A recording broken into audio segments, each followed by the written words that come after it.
So thank you again for the invitation to talk to our patients today.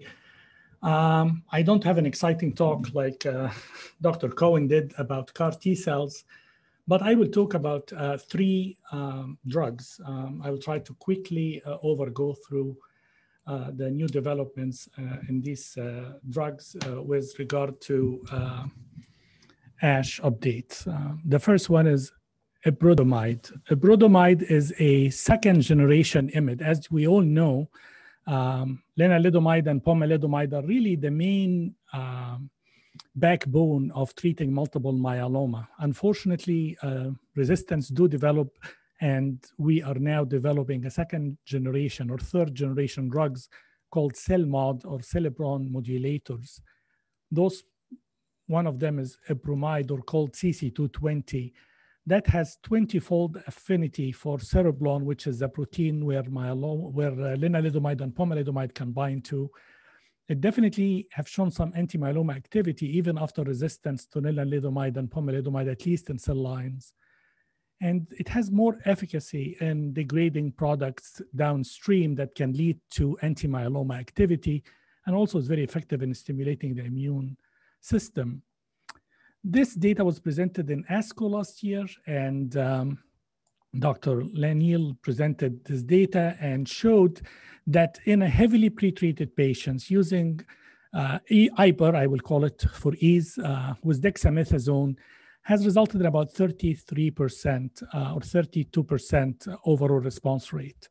But what was interesting is the fact that we have responses in IMiD refractory and daratumumab and pomalidomide refractory patients. And I would say the side effect was very well tolerated. This treatment is easily given as an oral tablet, given very much like what we do with Revlimid and pomalidomide, and patients take dexamethasone once a week. And the dose was, I think eventually we settled at 1.6 milligrams, although there are some studies still looking at those escalations to find out the best dose to give.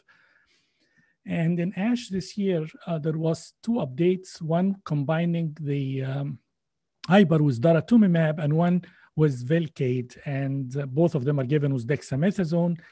And as you can see, the overall response rate appears to be in the range of 40%. With Velcade, it's higher, about 60%. And the safety profile, again, is very acceptable.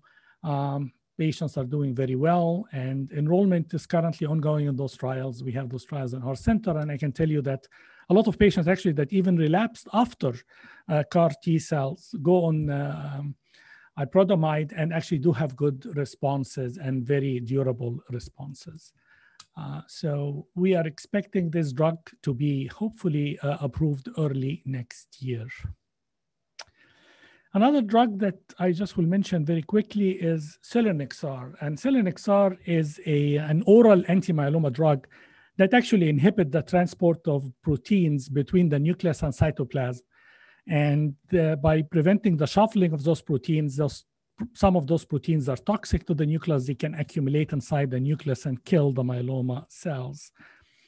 I will say that this drug actually had a very rough start. The first trial was called STORM trial, was done in heavily pretreated patients, 7 lines of prior therapy. So patients have been treated heavily, some of them up to 18 lines of prior therapy. And almost all of them were refractory, what we call pentarefractory or triple class refractory, 5 drugs, proteasome inhibitors, proteasomab, carfilzomab, pomalidomide, lenalidomide, and daratumumab, which is an antibody. So heavily pretreated patients. And this paper was presented by Dr. Chari and actually was published in New England, showing overall response rate of about 26%. The duration of response was 4.5 months. So people would say, is that really a big benefit? We will say that the problem with this particular drug was, as I said, the rough start, which was side effects. The drug was given twice a week at 80 milligrams. So in 1 week, you take 160 milligrams. And really the main side effects that were quite unique was nausea, anorexia, and weight loss, in addition to fatigue and low platelets. Some of the patients required a lot of platelet transfusions. Almost half of them were high-grade toxicity requiring platelet support. The Boston trial came, and this was actually published as well in Lancet, actually last year, end of last year. This trial combined Celine XR with Velcade and dexamethasone in less treated patients, so 1 to 3 lines of prior therapy.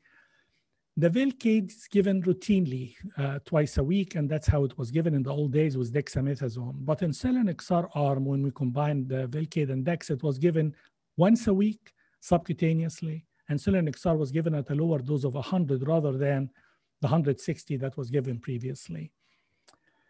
And actually, the regimen was fairly well tolerated, and we started to see response rates in 13 median progression-free survival. All the time you stay in remission, almost 14 months with the addition of Celine XR. In ASH this year, there was subgroup analysis, multiple trials, actually multiple abstracts. I put the names here if anybody's interested. But really, the take home for me for the subgroup analysis in this particular trial is age. It was clear that patients over age 65 tolerate Celine XR Velcade dex very well.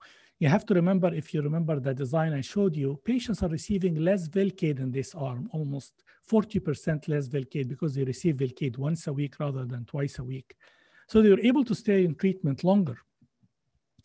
And if you look at the duration of remission for patients over age 65, it was 21 months for Celine XR Velcade dex versus 9 months for Velcade dex.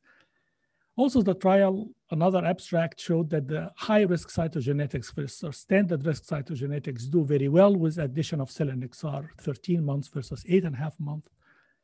And the most impressive was if you look at patients that receive Celine XR in first relapse, and that's a big question, would we use Celine XR in first relapse? And the data support actually using it because you have progression-free survival of almost 16.5 months. So I will take from this particular trial that maybe once a weekly Celine XR with Velcade dex in patients who are older and frail might actually be of benefit. The catch here is to use it in first or second remission or second relapse, first or second relapse. If you wait too long, then you probably need to add other drugs. And the stomp trial, which is another trial that was presented, showing evidence that Celine XR can actually have synergistic activity, can improve some of the activity. And there are 3 abstracts presented combining Celine XR with carfilzomib dex with an overall response rate of 75%. Celine XR pomalidomide dex, lower dose of Celine XR at 60 milligrams. When you combine drug that drops your count, especially the platelets, you need to cut down the dose because pomalidomide and lenalidomide, both of them can cause drop in the counts. So again, the numbers are very small, but there are signal for some encouraging responses as patients. Some of them are refractory to both pomalidomide and lenalidomide. There is also some promising data to use this drug in newly diagnosed patients. And I think that can be considered for later relapses rather than the early relapse that the Boston trial is showing us. I think with the CAR T cell coming along, there is a big interest in, as you probably heard, something called BCMA or B cell maturation antigen. And if you look at this graph, these are basically some proteins that are expressed on the surface cells. And we have some way to attack those proteins. CAR T cell is one of them. But then we have something called antibodies, and these can have different flavors to them. We have the naked antibodies, where it's just an antibody that attached to the protein on the cell. And we have those drugs that are approved. We have the daratumumab, the rituximab, both of them are directed against CD38. And we have the elotuzumab, again, another antibody approved against SLAM7. And then I will talk about the BCMA antibody, which is an antibody, but in addition to that, there is a toxin attached to the antibody. And the belantamab is a prototype of that, and that was presented in ASH last year, and multiple updates were presented this year. It was approved recently by the FDA. And I'm sure there's going to be a lot of talk about the bispecifics, and I will not discuss that. So belantamab mafodotin is the newest drug approved for treatment of multiple myeloma. It's basically an antibody, but attached to that antibody. So if the antibody goes to the protein on the cell, there is a toxin that will be released, and the toxin is called MMFA. Initial trials called DREAM-1 established 60% overall response rate. There was some toxicity I will talk about a little bit in more details. DREAM-2 trial, which is a trial that led to the approval of this drug, conducted in multiple sites. And I think most of the panel on this session were part of this trial. And heavily treated patients, more than 7 lines of prior therapy. All of them were triple class refractory. Again, the same refractory to 5 drugs. And we randomized patients between 2 doses, 2.5 per kilogram or 3.4 milligrams per kilogram, which is the weight. So we measure the weight and give the dose. And we can see that there was some impressive responses, again, in the 30% in both arms. There was significant side effect, which is called keratopathy or eye side effect. We'll talk about that in a minute.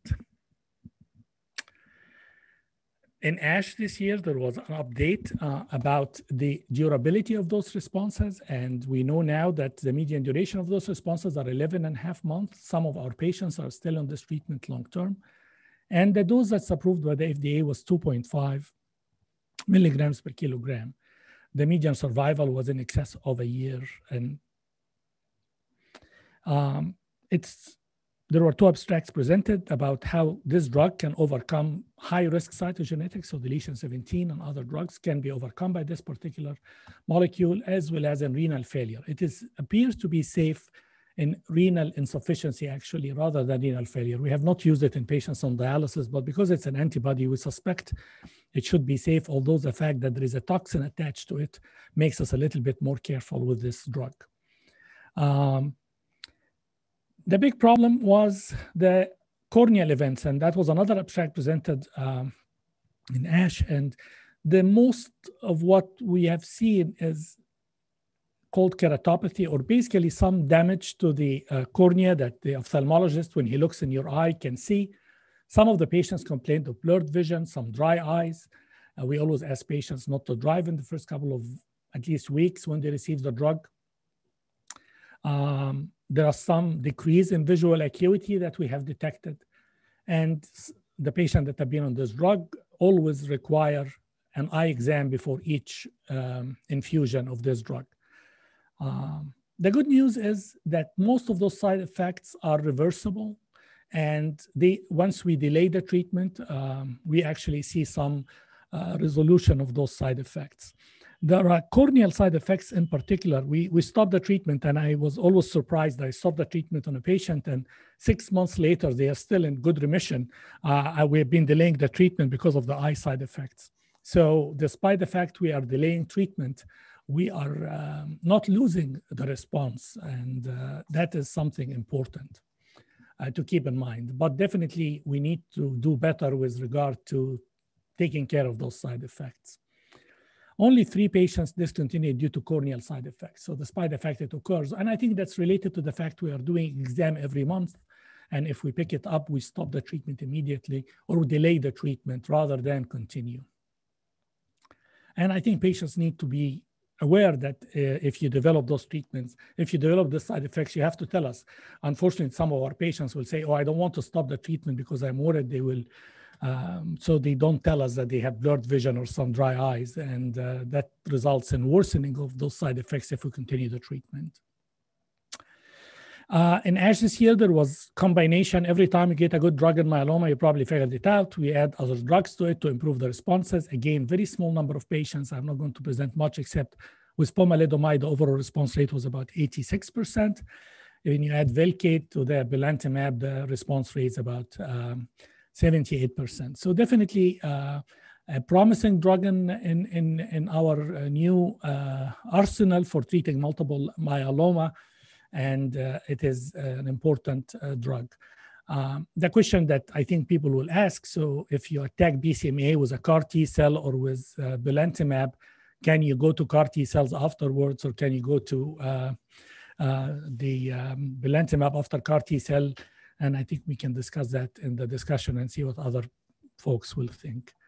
So I talked about 3 drugs, and I just want to put these 3 new drugs because all of them are available. And I think for first relapse in our patients, We are introducing Celine XR in patients who are flare and elderly, and I think that's a reasonable option. Although I think adding pomalidomide or pomalidomide Cytoxan is another option, and that's for lenalidomide refractory patients.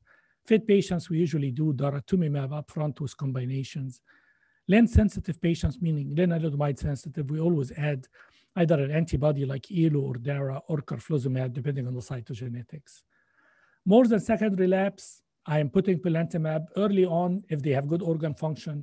I think adding Celine XR with their Velcade with carfilzomab or carfilzomab in patients, especially that are refractory to IMiDs. Benobenostat, proteasome inhibitor refractory, has some activity, and we still use it even as a bridge for CAR T cells or other trials.